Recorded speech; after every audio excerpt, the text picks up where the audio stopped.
these chords, they all start to look very, very similar.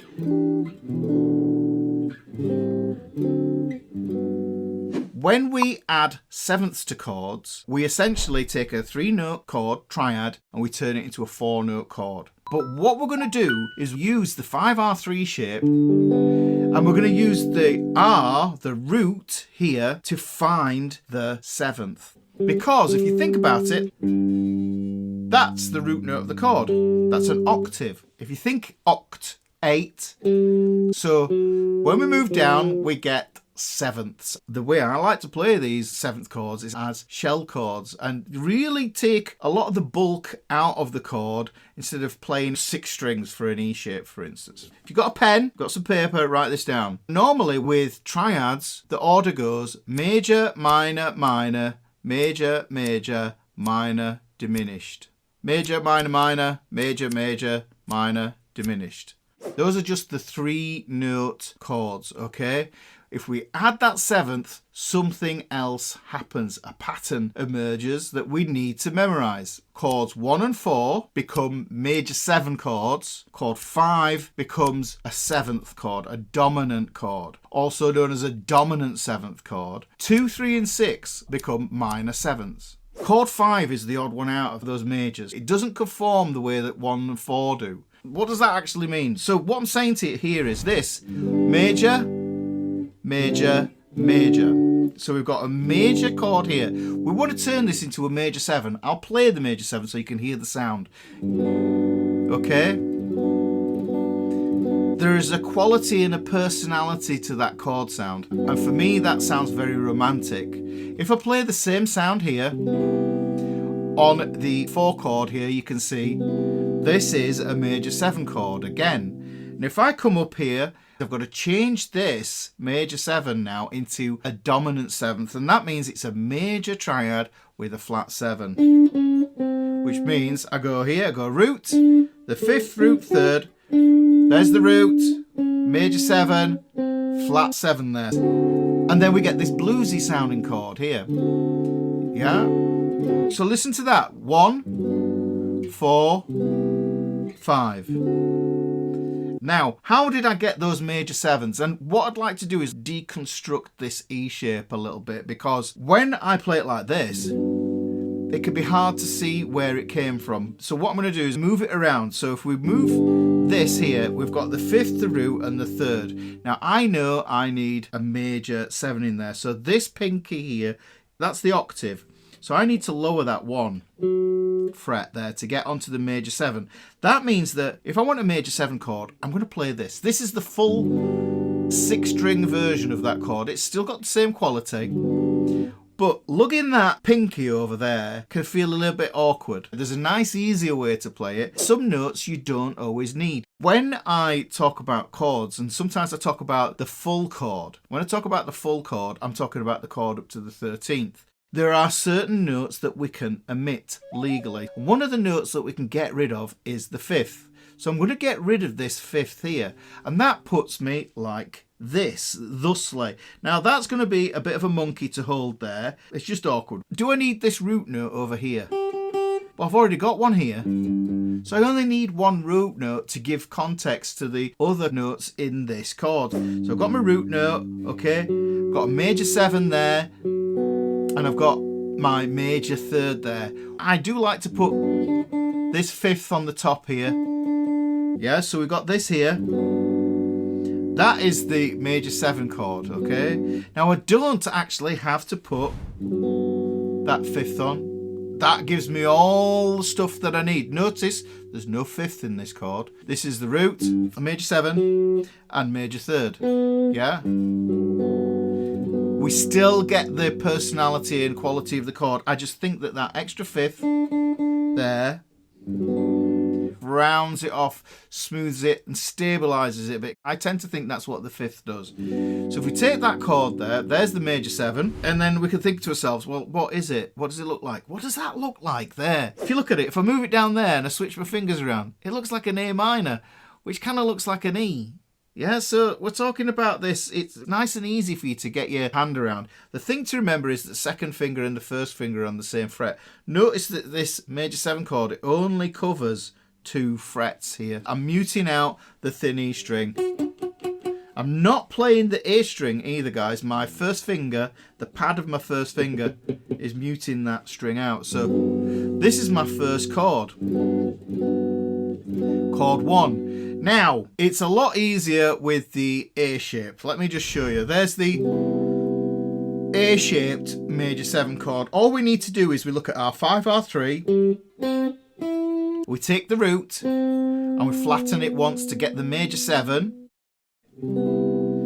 Okay, so that gives us that major 7 there. Lovely, isn't it? There's lots of cool stuff that you can do because of this index finger. Look, if I take this index finger up here, can you hear how that works?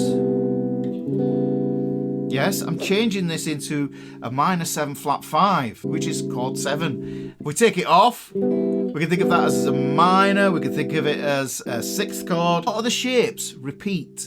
A minor shape looks like an E shape. Look, this is a lovely way to play C major 7. This is the inversion of this 5R3.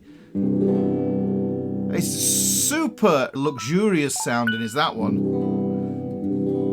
But what shape does it look like? So a lot of the shapes, they just repeat themselves. The kink in the tuning between the G and the B, that's what distorts the shape. And this is why we end up with this D minor shape. Because if you imagine, if we played it like this, we get this augmented shape. Yeah, that's the augmented chord.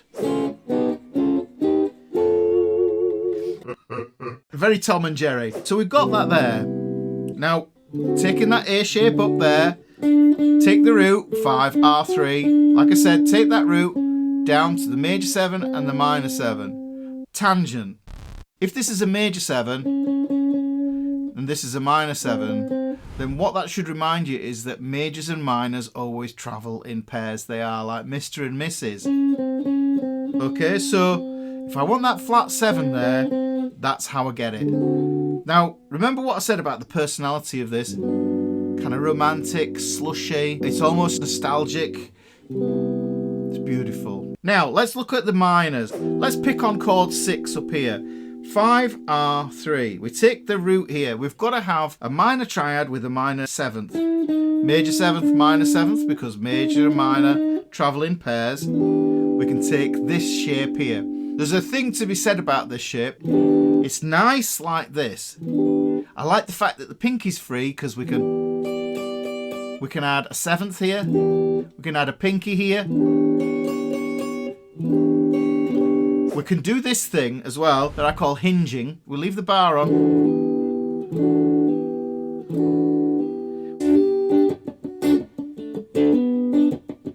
Nice little effect. But because we were looking at this like this, there are ways to turn these guys into shell chords as well. And that's what I had here, lesson-wise. I was looking at this dominant shell chords on the L7 grid, but we never got into doing the minors. So here is the minors. We can take this, minor 7, and then we can switch it down. And we could just get rid of that 5th. Just use that there. There's the root, there's the flat 7, and there's the flat 3rd. That's a lovely way to play those minor 7ths. So you can play it like this, bar chord, but if you struggle with bar chords, this is great as well. And let me just put this into context. Here's a little cheat, if you will, a little hack. Say you're playing in the key of G. I'll play through the chords in the key of G. This is a tangent. G, chord 1, A minor, chord 2, B minor, chord 3, A. So what we could do is we could play this B minor 7 instead. No barring is needed. It's quite nice how that would work. Look, so G, A minor, B minor, C, D, E minor. No barring needed for the key of G. Amazing how it all comes together when you just put that shape like that. We're going to look at chord 3 now. So chord 3 is minor. Let's turn that into a minor 7. We're going to get rid of this 5th, get rid of this other root note here, and we're going to get rid of this root note here. We end up with this shape here, guys. Look at this.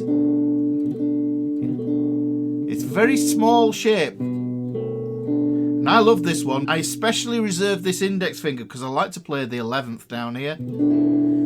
And when we learn to play minor 7 flat 5 chords, then all we need to do is switch that finger up there as well. Chord 2 then is going to be the same shape. I can have an 11 on that as well. Okay? Really, really nice chords. 11s are one of my favourite chords, but let's just keep it as 7ths for now, Ricky. Don't get too excited. So we've got that there. Now, you can play it like this. I have seen people play it like this. And I've even seen people try and skip that A string. I find that a bit tricky. I'd rather just have a finger on each note there. So we've got the root, flat 7, flat 3rd. Now remember what I said, guys. The minors, chord 2, chord 3 and chord 6 are minor 7 chords. So we get this. How beautiful is that? Right. Now, there's that 7th chord. Here's where a bit of caged pulls into things. This is the A shape. That's the root note there. If we change that to be the C shape and put the pinky on, we get the 7th chord again. So that's the A shaped 7th chord. And there's the C shaped 7th chord. So what you're seeing is where caged chords meet. This is where the C shape is, and this is where the A shape is. It's going up in the caged sequence. Now, this is a root note, and that's a root note. I might not want to play 2 root notes. So what I'll do is I'll play the root, flat 7, and then the major 3rd there. I'm only playing the A, D, and the G strings there. There's chord 6, chord 3, chord 2, chord 5. Now look at this. This is the same shape as chord 4 if I just drop it down a string, look. Now it's missing that root in there because it's rootless, but if you've got a bass player, that's what they're there for. Then we can play that there. We can play it as a 3-note shell chord. I'll play those up as if I was doing do, re, mi. So, oh, that's another way to play it. You can play it like that as well.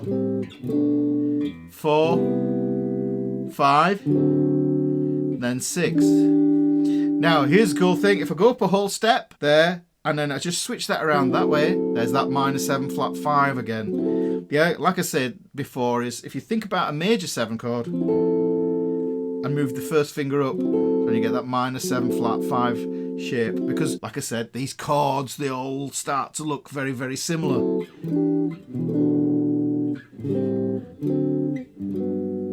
Now that's cool. That is an L7 grid approach to doing this.